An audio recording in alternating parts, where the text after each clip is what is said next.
حضرت سیدنا ابو دردہ رضی اللہ تعالیٰ فرماتے ہیں کہ ہم لوگوں نے حضور کے ہاتھ پہ جو بیعت کی تھی وہ ایمان لانے کے بعد، شرک سے بچنے کے بعد، بدکاری سے بچنے کے بعد مسلمانوں کی خیر خواہی کے حوالے سے ہم نے بیعت کی تھی کہ ہم ہر مسلمان کی خیر خواہی کریں گے۔ اور اللہ اکبر، ابو دردہ کی اہلیہ سیدہ ام دردہ فرماتی ہیں کہ ہم نے اللہ کے رسول علیہ السلام سے سنا کہ اگر تم کسی کو کچھ نہیں دے سکتے کم سے کم مسلمانوں کے پیٹھ پیچھے دعا کیا کرو۔ ہم تو بد دعائیں کرنے میں لگے، ہم تو برا چاہنے میں لگے۔ مسلمانوں کسی مسلمان کے پیٹھ کے پیچھے دعا کرنے کی برکت کیا ہے؟ ام دردہ فرماتی ہے کہ جب تم کسی مسلمان کی پیٹھ کے پیچھے اس کے لیے دعا کرتے ہو تو اللہ ایک فرشتہ تم پر موکل کر دیتا ہے، ایک فرشتہ تم پر جو ہے اللہ اکبر اس کو مقرر کر دیتا ہے۔ اور جب تم کسی کو کہتے اللہ فلاں کو یہ عطا کر دے تو تم کسی مسلمان کے لیے مانگتے ہو، مگر وہ فرشتہ وہی نعمت تمہارے لیے مانگتا ہے۔ جب تک تم مسلمان کے پیٹھ پیچھے اس کے لیے دعا کرتے ہو وہ معصوم فرشتہ تمہارے لیے وہی دعا کو لوٹاتا ہے۔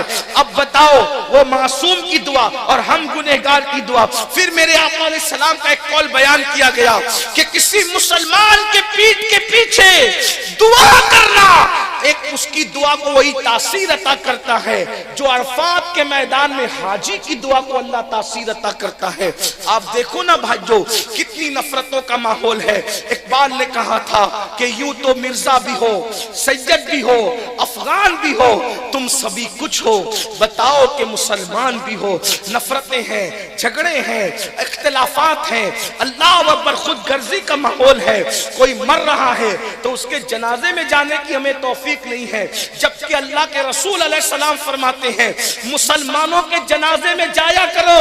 جب تم اس کے جنازے میں جاتے ہو تو جو گناہ توبہ کے بغیر معاف نہیں ہوتے وہ مسلمان کو کاندھا دینے کی برکت سے معاف ہوتے ہیں، وہ جنازے کے ساتھ چلنے سے معاف ہوتے ہیں۔ اسی پہ بس نہیں فرمایا، اگر تم مسلمان کو دفن کرتے وقت بھی وہاں موجود رہو، نماز جنازہ پڑھ کے نہ لوٹو، تدفین کے بعد لوٹو، تو آقا فرماتے ہیں احد پہاڑ کے دگنا اللہ تمہیں ثواب عطا فرماتا ہے۔ یعنی جتنا وزن احد پہاڑ کا ہے اس سے ڈبل ثواب اللہ کسی مسلمان کے جنازے میں شرکت کی بنیاد پر عطا فرماتا ہے۔ لیکن افسوس ہے آج محبتیں گئی۔ بزرگوں نے کہا تھا قیامت کے قریب پھولوں سے خوشبو جائے گی، پھلوں سے مٹھاس چلی جائے گی اور مسلمانوں سے محبت چلی جائے گی۔ دیکھ لیجئے 5-5 ہزار کے پھول ہار لائے جاتے ہیں لیکن اس میں خوشبو نہیں آتی، اتنے مہنگے مہنگے پھل لائے جاتے ہیں لیکن اس میں وہ مٹھاس نہیں جو آج سے 50 سال پہلے مٹھاس چکھی جاتی تھی۔ اللہ اکبر۔ اور آج مسلمانوں کے دل میں وہ محبت کہاں ہے؟ دوست ایک ساتھ بیٹھتے ہیں لیکن دلوں میں کینے لے کر بیٹھتے ہیں، دلوں میں حسد لے کے بیٹھتے ہیں، دلوں میں بغض لے کے بیٹھتے ہیں۔